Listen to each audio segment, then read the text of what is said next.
Hello, and welcome to the very first episode of Your Therapist Needs Therapy. I'm the host, Jeremy Schumacher. I'm a licensed marriage and family therapist. And today I have a very special guest. I wanted to start the podcast off with this guest because this is my former therapist. Today I'm joined with Melissa Hale. Melissa, thanks for joining me today.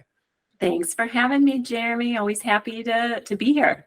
I'm so stoked. We were talking a little bit off camera. I'm going to just start with self-disclosures, just about like kind of the weirdness of like, oh, should we sign a release? Like, I'm a former client of yours. Like, where are we at?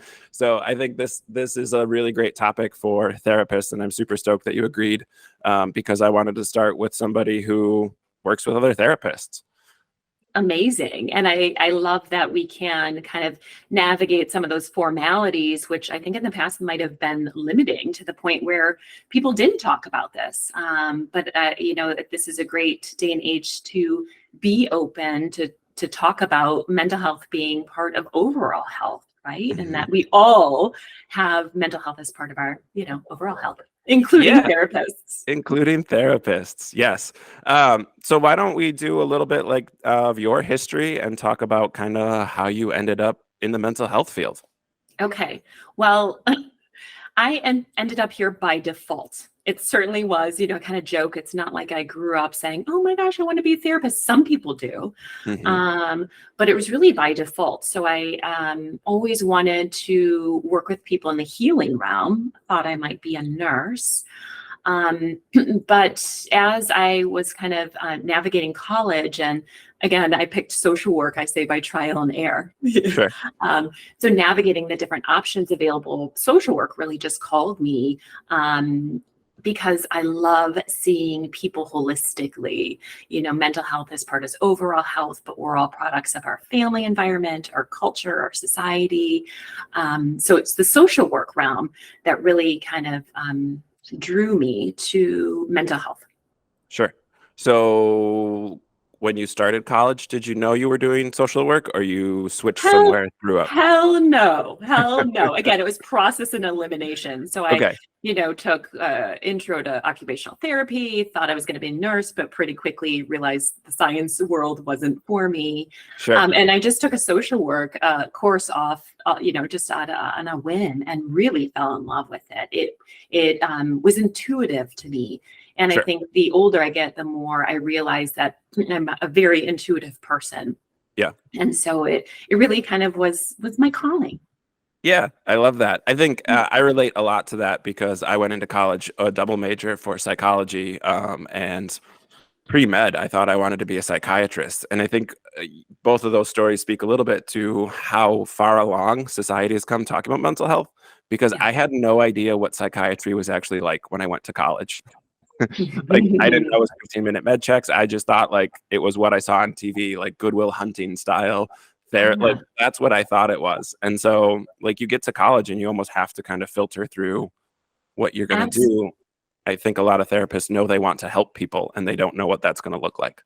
Absolutely. Yeah, absolutely. And then, of course, if you do want to go into counseling or, the psychology field, there's so many different career paths to pick from as well. But I'm a social worker through and through, especially when it comes to, kind of social justice, person as product of their environment, all of the above. So mental health was one component that I just naturally kind of drifted to because I always remember, especially as a young adult, really being fascinated with people, that there is such a diversity of people out there. And I was always so curious about what made people tick and what motivated people, that we're all so different. Yeah. Mm-hmm. And so then navigating through all those different options for how to be a helper, exactly, settling on mental health, and then having a bunch of options on what you want to do in mental health. Like, how'd you kind of get into the point where you were doing mental health counseling, where you were doing that kind of one-on-one, let me meet with someone, talk for an hour, help them through their stuff individually? Like, how did you get to that point? Again, that was a long journey too. So I studied clinical work, but as a social worker, I worked in the medical field for a long time. So in hospitals, which some might say isn't clinical social work, but I would argue that even a one-time interaction with a client, inpatient or family, is really mental health, right? That it really is fluid.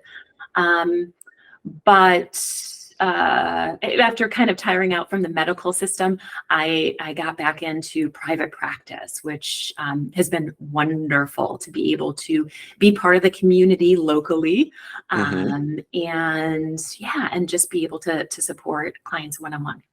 Yeah.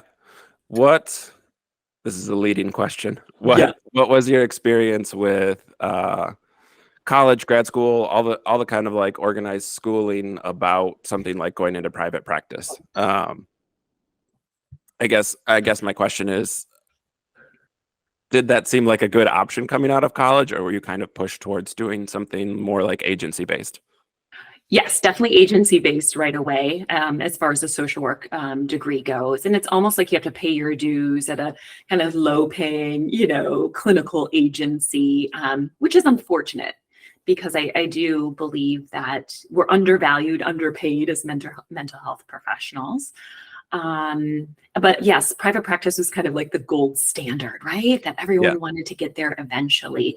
And now I see why there's so much freedom. And I love the ability to not just have freedom in my schedule, but be able to kind of cultivate, or kind of pick and choose the clients I want to work with, which is amazing. Yeah. Yeah. Mhm. I had that similar experience, I think, and I think that's true for a lot of therapists. I think it started to change, but you said something that I like felt viscerally of paying your dues. And I think it's such Yeah. an unhealthy old school mentality we bring into the field of like you have to start out at you know, see 30 clients a week at this job that you're not getting paid well. And right, why do we, I don't know. I It's mean, it's just really bullshit, is what it is. And I still harbor a little resentment towards my master's program for not having any business courses available. Of like, hey, this is how you navigate the business world if you do that for yourself. So, when I graduated, it was like I had no experience negotiating, for a raise or asking for mhm, what I wanted, or just how to navigate that realm. It's almost as if you have to put aside your own needs for helping other people, which of course is not healthy. right. And not Yeah, sustainable, which is, I think, exactly. why so many people burn out. Um, Yes. and this, for me, it was super normalized to go sign a contract where you get 55 to 60% of your reimbursement rate, and you're splitting it with whatever agency you work with. And that was the only experience I had. Like that was, I thought that was so normal. I didn't even know it was like an option. And Well, I've it been is in the field, normal, but right? I don't think it's. I don't know if I want to say right, wrong. I think there's a lot better options out there for somebody who's willing to kind of take the leap, take a risk, and Yeah. have their own practice. Yeah, for sure. And I agree with that wholeheartedly that my master's program didn't have any business background. We didn't have anything about like how to run a practice or negotiate contracts or any of that stuff. I would say, I mean, I think we had one paper we had to write, like if you were to set up your ideal treatment center, what would it look like? But it was so like big and expansive. We didn't learn that much through it. It was more of just like, everybody put like, oh, I'd love to have a farm somewhere that has all these different forms of therapy. Like it wasn't realistic of like, It hey, you wasn't could go, practical, and the business side is right. important. It's really important. Right. And certainly not normalized to be like straight out of grad school, you could go open your own shop. And I think that's starting to get out there. I hear some other podcasts and I know some other people who are early in their careers interested in just doing it that way and not bothering with the agency route, which I think is fantastic. But I think the field as a whole still needs to kind of like lurch forward and say like, hey, this is a good way to do it. It's a great way. And what I also like about it, it's kind of a rebel way because you're getting out of the medical system too. So, for Sure. example, my husband works at a big healthcare organization. So when we're seeking out mental health, we either have to go to the hospital or like an outpatient clinic to see a provider if we want insurance to pay. Right. So we pay out of pocket. So it's like, there's this huge medicalization of mental health that I don't necessarily agree with. Right. But yeah, I mean, it's like often it's like you have to go work for one of those really big medical organizations. Yeah. Yeah. And so this is going to be a thing I talk about with a lot of my guests. You take a little bit of insurance, not a ton, a couple of Mhm. options. I don't take any insurance at all.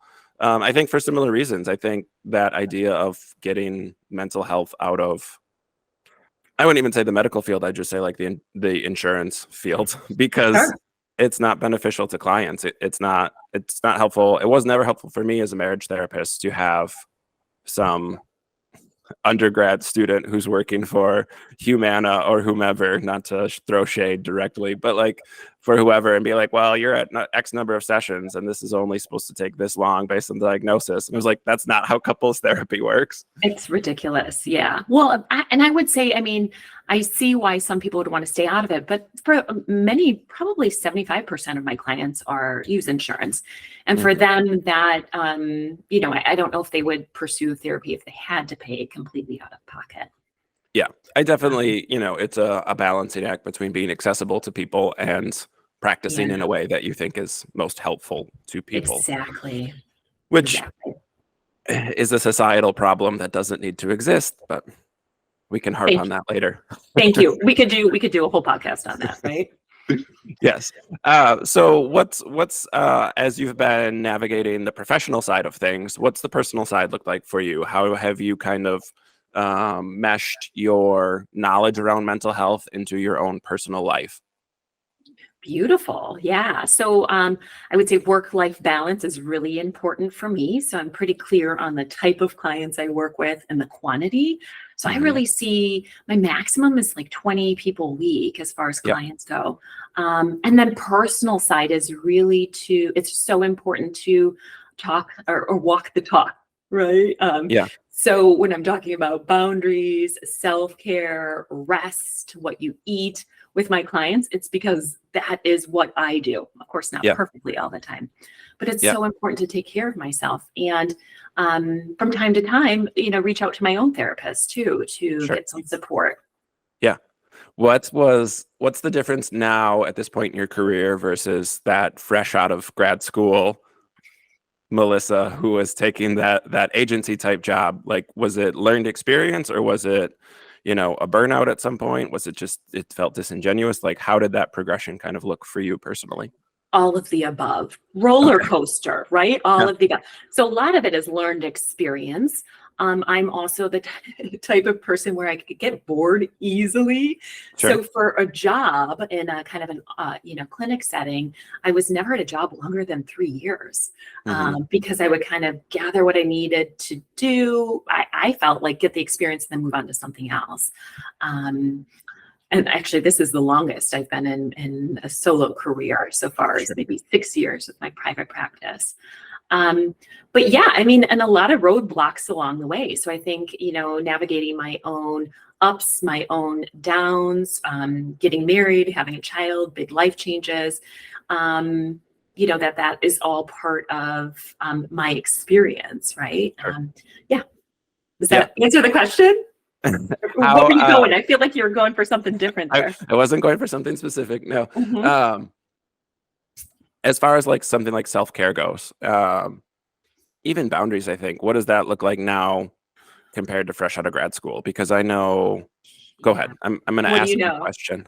Okay. Yeah. Huge. Okay. So I'm a big boundaries person, and my boundaries are not perfect. So I'm still working on it. I have, I can say no so much easier. Often that starts at work, saying no to a certain type of client, or if it's not working out with a certain client, maybe, you know, transferring them to somebody else. Go ahead. Did you have an X number of clients you needed to see while you were in agency work? Yes. Yeah.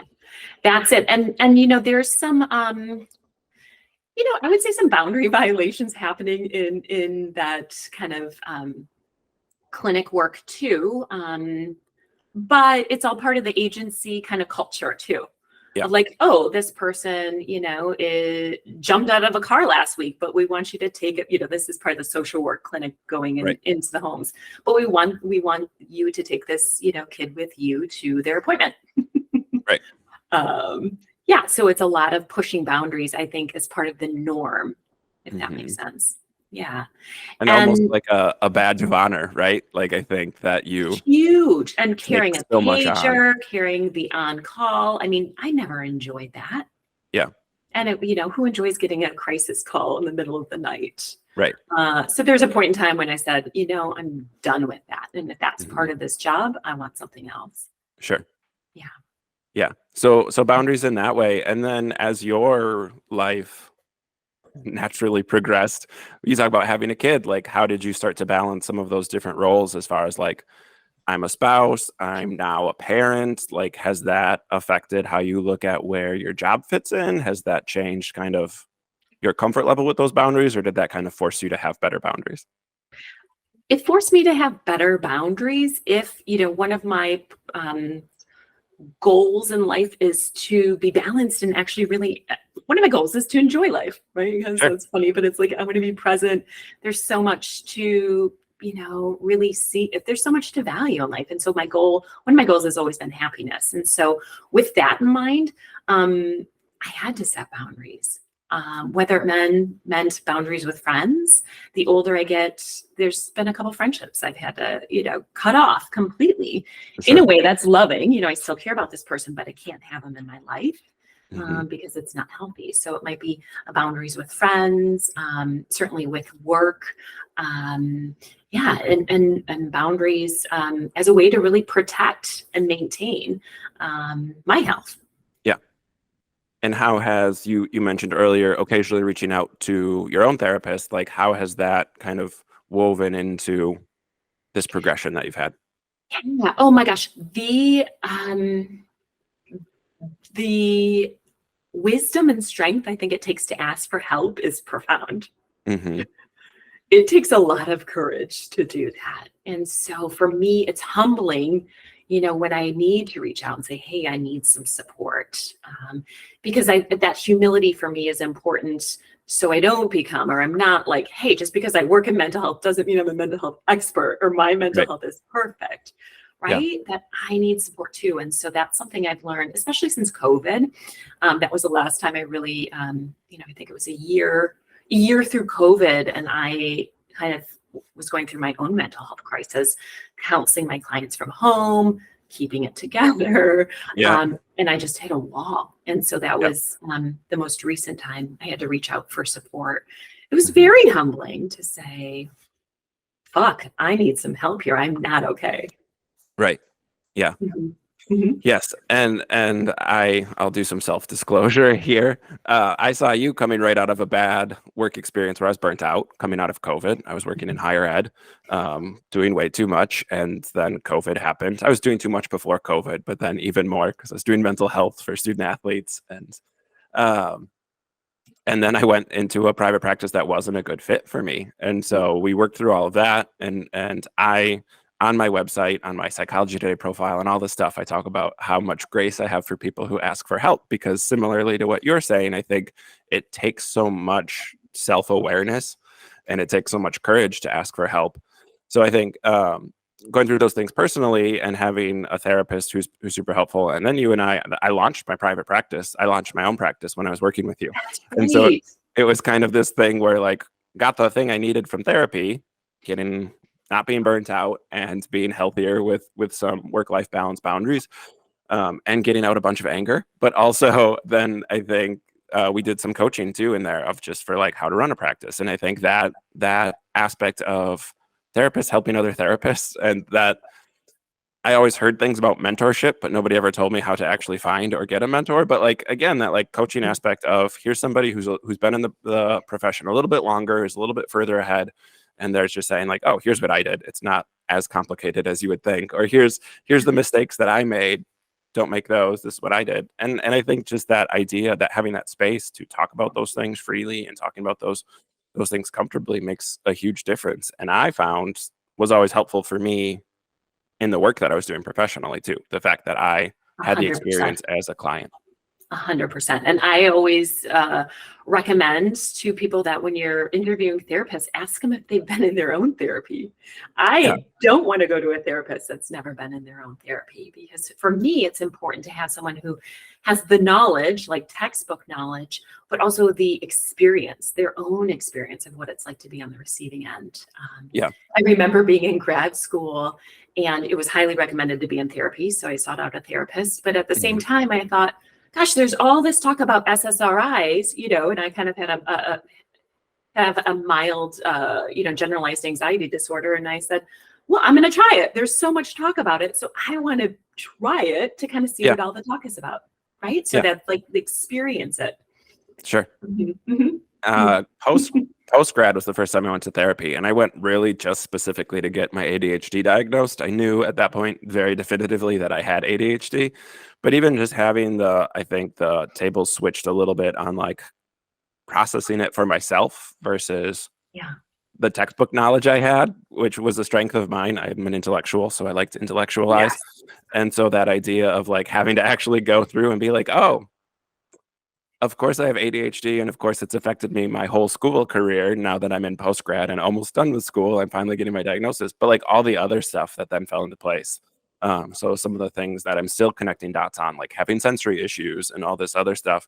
So even with that textbook knowledge, I think it's different when you're applying it to yourself and kind of having to look at the whole person as opposed to just like, let me look at your brain and explain why your brain's doing what it's doing because I'm really good at that versus being like, oh, yeah, this is how it affects my relationships. This is how it affects my diet, my absolutely. nutrition, my sleep, all these other things.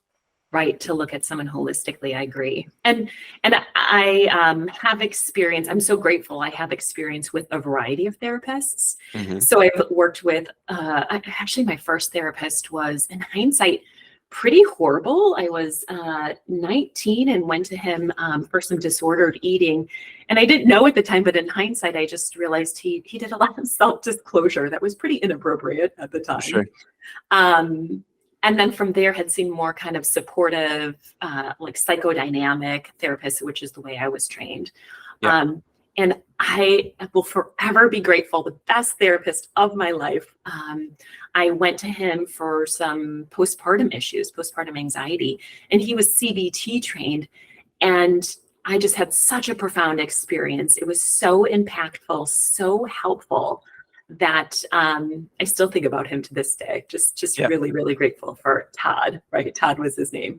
Yeah. But it was, it took a couple tries to find him. So even just to highlight the variety of therapists out there, the different theoretical kind of foundations that we come from, but then also the personalities, right? Right. You've got a personality, right? I've got a Yes. personality, and it's like it might not jive with everybody. Yeah. I think my first therapist was I went to see somebody who had a specific degree that I didn't because I thought I was in my post grad. And I always had that love-hate relationship with schooling. So I knew I had very little respect for people who had PhDs because I knew the people who I went to grad school with who went on to get their PhDs were not people who I particularly thought were very intelligent. Um, and I was young and like had issues with school. Again, being neurodivergent and not having that diagnosed led to a lot of, I think, unnecessary angst about school. But I found somebody who had a PsyD because I wanted to get diagnosed specifically. And looking back, like, yeah, that personality fit wasn't there. I really picked that person not to be particularly helpful for me, but just to get a diagnosis. And looking back on it, that's not how I would do it now. At the time, that's what made sense to me. But again, I think even the idea of finding someone who's a good fit for you, but that fit might change over time. Who I wanted to 100%. see at 22 years old, who you maybe saw at 19, is not who you want to see at this point. 100%. And I would say in the past 10 years too, I kind of vacillate. Well, actually, this isn't true. Over the past 10 years, I have my therapist now that I'll check in with if needed, but I've also seen a handful of a variety of different coaches too. Sure. So I really, it's important for me to have some sort of mentor, whether again, that's a therapist, coach for a specific issue. And that's been a really valuable to keep with that kind of, growth mindset and support and also self-evolution. Yeah. Mhm. Yeah. Um, Yeah, I think it's fascinating, and I love hearing from other therapists how normal, because this is what we both, I'm sure, hear from our clients and have experienced. Most of my clients aren't coming to me brand new to therapy. A lot of my clients, especially couples I work with, are finding me because they've had bad experiences with other therapists. Yes. And and so having, even for those of us who know how to navigate the field, being like, yeah, no, it's a process to find someone who's a good fit for you. Sometimes you need different people who have different specialties for a specific thing. Like, I think that's good. I think as a field, we could probably do a better job of normalizing that experience. But some of these conversations, I think, help normalize. Absolutely. Yeah. It's really like, Yeah, I think sometimes people will pick first of all, who's accepting new clients, because let's get real, there's just not Yep. enough resource out there. But it can be so limiting and really kind of back you into a corner. And what if the person you see isn't a good fit? And Right. I'm sure you've heard this too of, I tried therapy, it doesn't work. Right. Yep. Because it wasn't a good fit. And it's Or like, I no, went to you check. therapy when I was a kid and didn't like it, and so Yeah, now as an adult, I don't want to go back. exactly. Yeah. Yeah.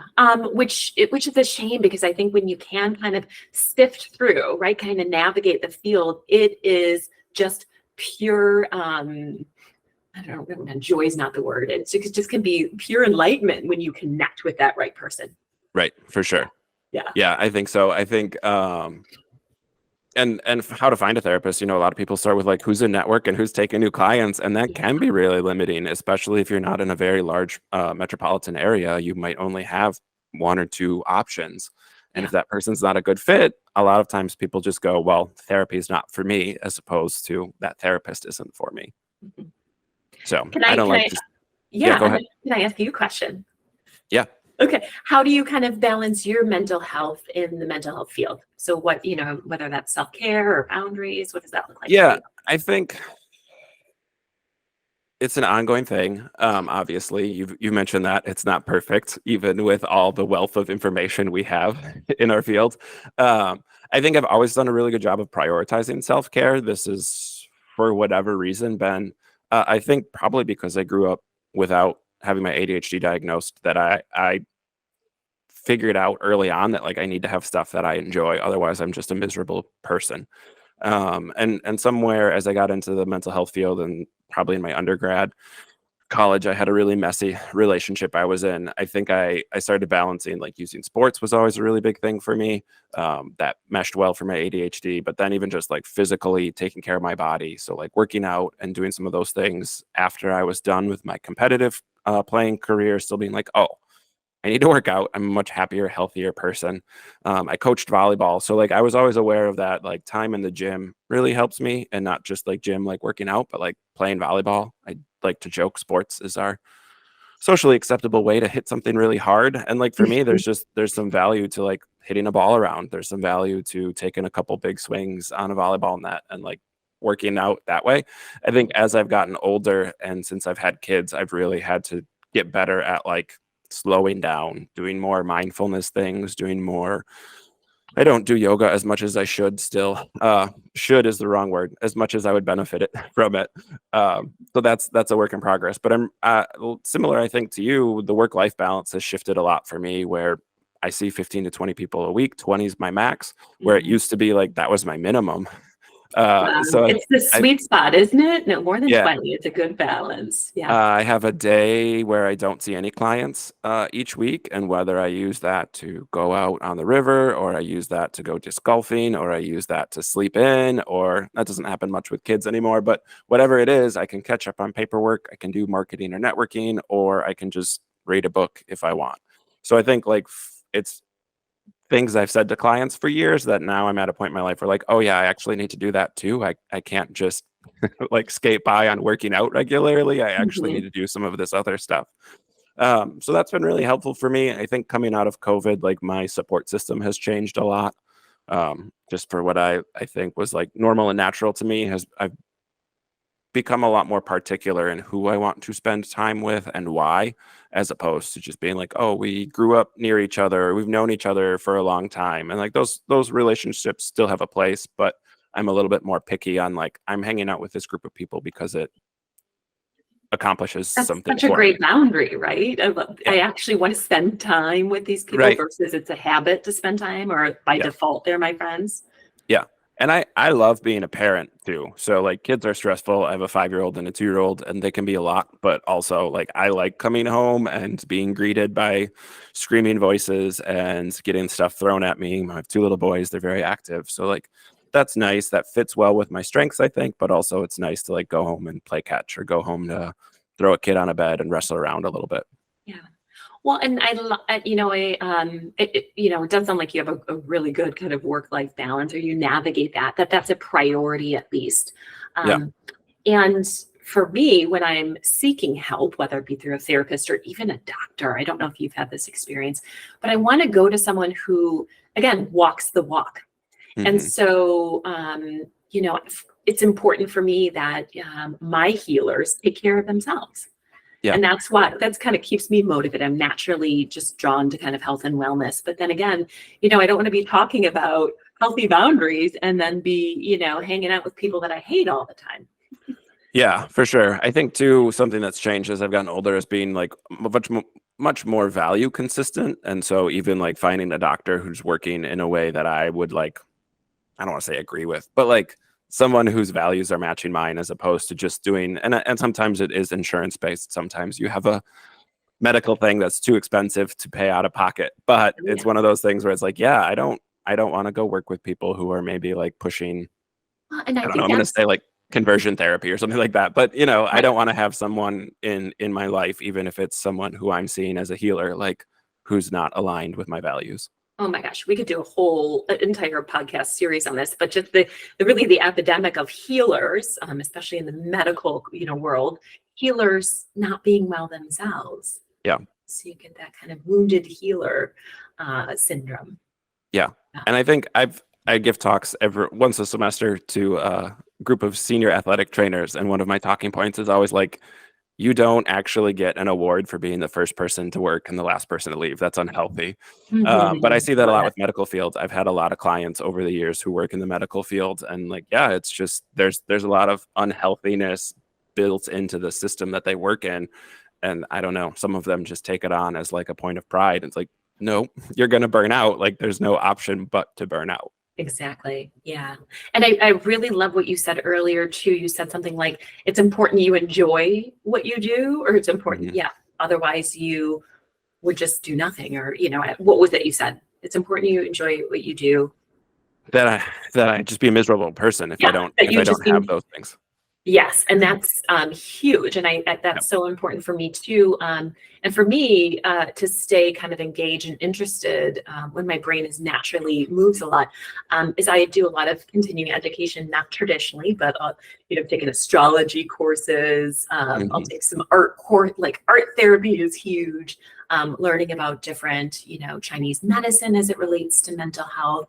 I constantly am learning, different ways to, or different lenses, I think, to see wellness and health. And for me, Yep. that keeps it fun and interesting. Otherwise, I would get bored too. Yeah, I think well, I have ADHD, and so my attention span moves Mhm. quickly from thing to thing. But I'm a one of the Gemini. That's my only excuse. Sure. Yeah. One of my things is that like working with different people instead of being like there's a right or wrong way to do things.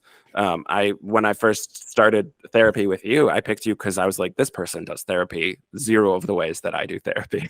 Mhm. And like that's what I thought. And like that wasn't correct. And I knew that deep down, but I knew I needed to work with somebody who didn't do the same style of therapy I did. Otherwise I would just nitpick it and be like, well, that's not the question I was gonna ask, or that's not, and Sure. just intellectualize it. And so I've definitely broadened my experience with people I spend time with in other professions and in the mental health field who do it differently. And instead of like doing that like infighting that I think is so common of like, oh, you're psychodynamic, ick, being like, oh, there's stuff to learn here, even if it doesn't fit for me personally. Like someone out there does this style of therapy very well, and there's something that I could learn from them.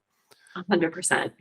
Yeah, that's interesting. I love that you kind of looked for somebody that was not at all like you, right? And that's kind of how you think. Which And it, you think of a lot of people thinking, I want to choose a therapist that's like me, similar background. yeah, Yeah, and I think that's like personality wise is a good fit. And I think that's mhm. what matters more. But I just think from like that school of thought, like looking at it differently, um, was a helpful change of pace. And I've always did that for sports. Like I coach volleyball, but I grew up playing baseball. So I've used a lot of like baseball skills, and this is how like I call serves. This how I would have called pitching. And I Yes. think that's a weird thing for a lot of people. But like I would talk to the soccer coach. How do you teach this skill to your players and then use that for volleyball?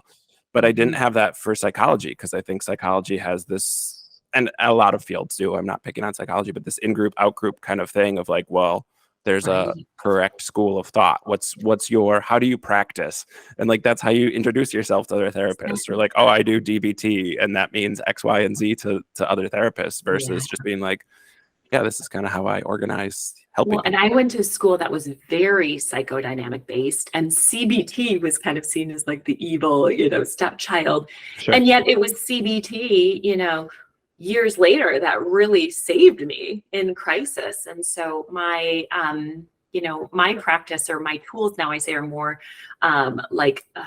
it's kind of mix and match of what is meaningful for me Yeah. versus I'm psychodynamic or I'm just CBT or any of that, that it's really what's meaningful for me, what's meaningful for the client, and then can we co-create it? So I don't ascribe to any one particular, kind of Yeah. background. And I think you Mhm. talked about, and this resonates with me strongly, the idea of like wellness as a broad scope of things. So mental health is part of that, not the whole of it. And so like I'm drawing a lot from my background in sports psychology and working in athletics around sleep hygiene and It's um, huge. nutrition and all this other stuff. And like, right, that all affects mental health. You can't take the brain out Oh, of the thank body. you. Thank you. And when people come in, I'll the client for an initial assessment and I hone in what's diet like, what's sleep like, how are you taking Mhm. care of yourself? And I'll kind of, not joking, but I'll often say you can't expect to have a healthy mental health state if you're, eating like shit and sleeping like shit. So I'll often Right. just start there. We start there with the basics, that it's Yep. a whole person. Again, and mental health isn't disconnected from that. Right. And really, one of the realms I really like to hone into with clients is that spiritual wellness, Hmm. not necessarily religious, but just really encouraging clients and people to tune into their own intuition. Yep. What gives me spiritual meaning? What feels fulfilling? What Yeah. brings me joy? Yeah. I talk a lot about, I'll use the phrase meaning making as opposed to spirituality, but I'm Mhm. also working with a lot of religious trauma at this point in my career. Yeah. And so a lot of people have deconstructed a certain religion and then it's kind of like, now what? And so Mhm. not to use like a jargony word, but like having an ethos, having some sort of like system around meaning making, I think is really important. I like to use the word congruence, where our thoughts and actions and feelings align with our value system. And that feels really good, even though we don't spend much of our life congruent. And so like there's this That's idea right. of that value system or meaning making, I think is really important. Hugely important. Yeah. And I really have enjoyed and love the type of clients that come in to see me because I do believe most of them are really kind of spiritually attuned or maybe intuitive, I'll say, Hmm. without even knowing it. Right. And so part of it is honing in of what is right for you. And only you know that. You know yourself better than your therapist, your doctor, your spouse, whoever. And so Yeah. let's connect. How can you connect to your own inner wisdom? Yeah. Yeah. Yay. Okay. Isn't therapy fun? Um, Yeah. Most of the time, not all the time. yes, Let's get I would real, agree. right? I would agree with Yeah. that. I hate Yeah. paperwork. Um, what? I'm doing a hard left turn here. Um, who's your favorite therapist? Like, who's your favorite, like, famous, Famous. I can't. Famous therapist. I don't have one. I'm just gonna go with Todd. He was mine. He's not famous, and I'll not tell you famous. this story. He worked in a clinic setting, and he was a bad dresser, and you just would look at him and be like, "This guy doesn't have his shit together." Yeah, But you'd sit down with him, and you'd just be honed in right on it. sure. And so, yeah, I would have to say, I don't know, famous. I mean, there's all All right. sorts of motivational speakers, but Let me ask a different question. okay, You're a cat person? a dog. Okay. You're gonna get a new dog, but you have to name it after a famous psychologist. What are you naming the new dog?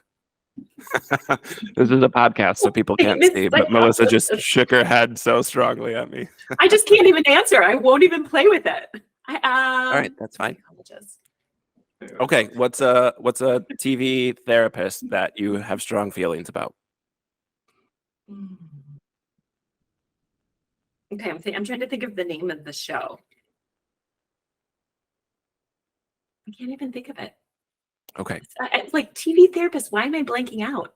I don't know. Do clients talk to you about TV therapists? Because I often get recommendations Mm-mm, of like, mm-mm. this show has a therapy episode, so you should Well, watch okay. it. This is not okay. Not a therapist, not a TV therapist, but I'm really into Wim Hof. Okay. the Can breathing I say techniques and yes? withstanding cold temperatures. Yes. So Yeah. here's kind of the way I see is therapists can be kind of clinically trained, but there are a lot of mentors, guides out there. So I really my broad when I think of therapists, I think of like healers, mentors. So I've been really Yeah. into Wim Hof Sure. hugely. Now I'm going to turn on you. Have you ever tried a cold plunge? Yes. I've done the polar plunge several times, not necessarily for mental health, just as like I'm from Wisconsin, so it's a thing that you do. The last time I did it, it was so terrible because there was like, I want to say like 4 or 5 feet of ice on the shore. And so you had to like climb over the ice, then jump into Yes. the lake and then Mhm. climb out, and everything is numb. And so like I was so cut up. I was just like bleeding You from were the knees bleeding. down because It I didn't feel it at all. I But love that. I love that you tried it. But I'm legit is that the cold exposure and the breathing techniques are so good for mental health. So just yes, research it. Yeah. Mhm. I So uh I love the in Finnish culture, the sauna culture of going out and jumping into the lake and then going into the sauna and yes. sweating it out. Wim Hof, I think, is I'm gonna riff on this for a little bit. He's fascinating because I think in a lot of ways people have had to research his claims because they're so outlandish, and so a lot of science has come out of it. But Yeah. I also working in the with athletes, like there's way too many athletes who think like, oh, if I just take a cold shower after I work out, that solves a lot of my issues. And it's Mhm. like, no, like there's Mhm. benefits to that, but none of this is like a magic pill that you like can take and it solves all your problems or anything. So Right. I think like someone like Wim Hof is fascinating where it's like, yeah, the actual science behind it is fascinating. And what you hear on like TikTok or Instagram that doesn't quite understand it is Right. probably like There's missing an the point. oversimplification, but I'm Yeah. really into that. I think there's tools out there that have yet to be in the mainstream that are going to be really effective for mental health, aside from talk therapy. Yeah. Cold exposure is kind of, one, and there's even research with PTSD and cold exposure. Yep. And then also, I don't know if you're doing a podcast on psychedelics, but even Yeah. psychedelics, yeah. Yeah, and Mhm. my training in religious trauma, that's how a lot of people are starting to work with or play around with a treatment format for religious trauma is psychedelic treatment. We're in Mhm. Wisconsin, so who knows.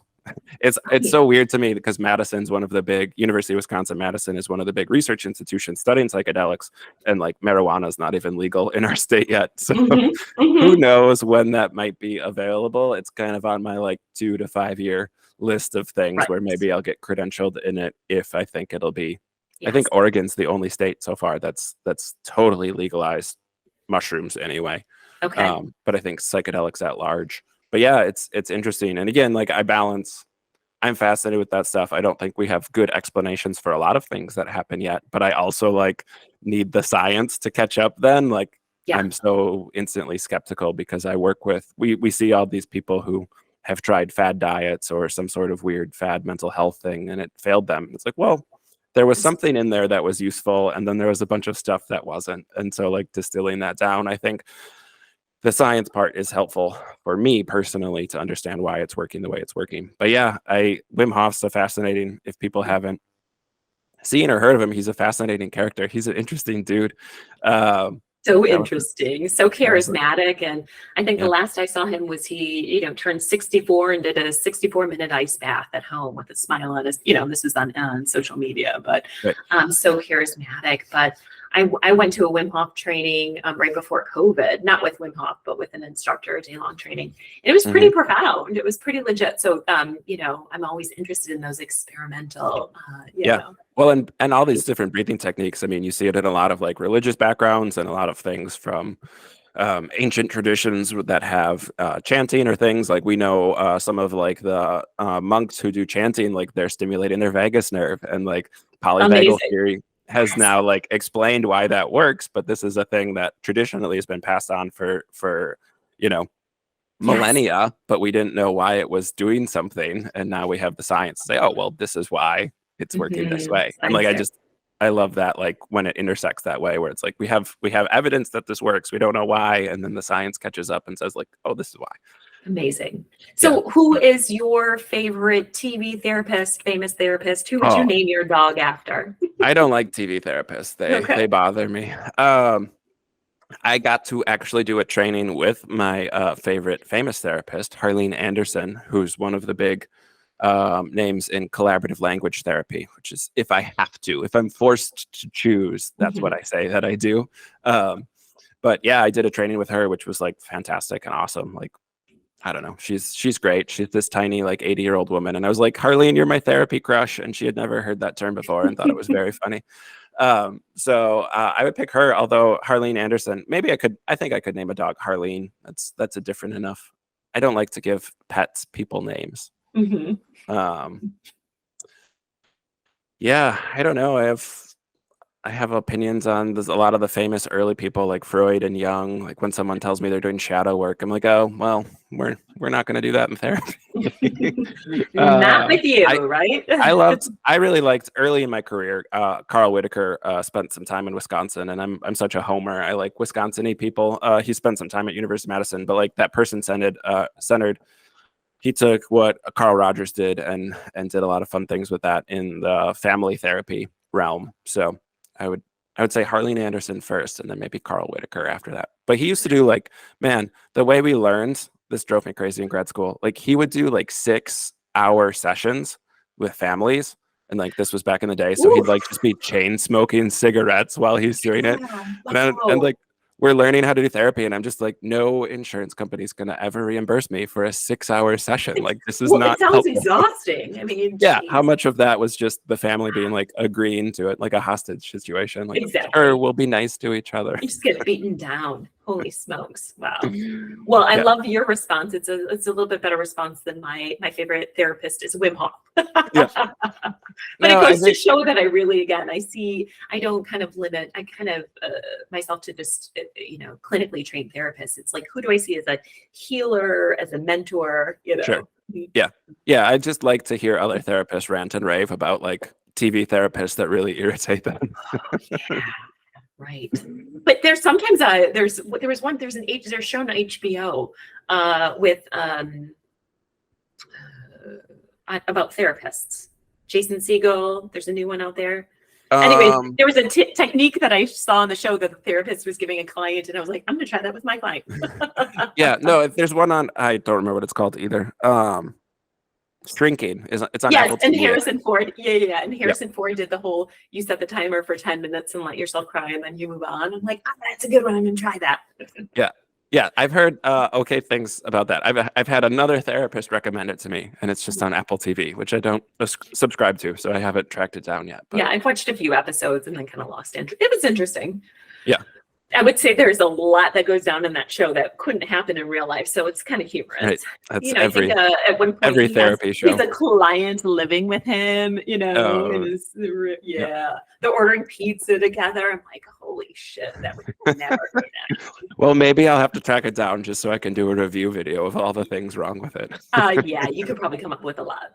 So Awesome. Well, Melissa, I'm so stoked that you agreed. I told you off camera I didn't have a backup plan for my first episode if you turned me down. So I'm I'm very grateful for you agreeing to come on. I think this was awesome. Very much kind of what I was like expecting to get from our conversation because I know that we align after working together professionally.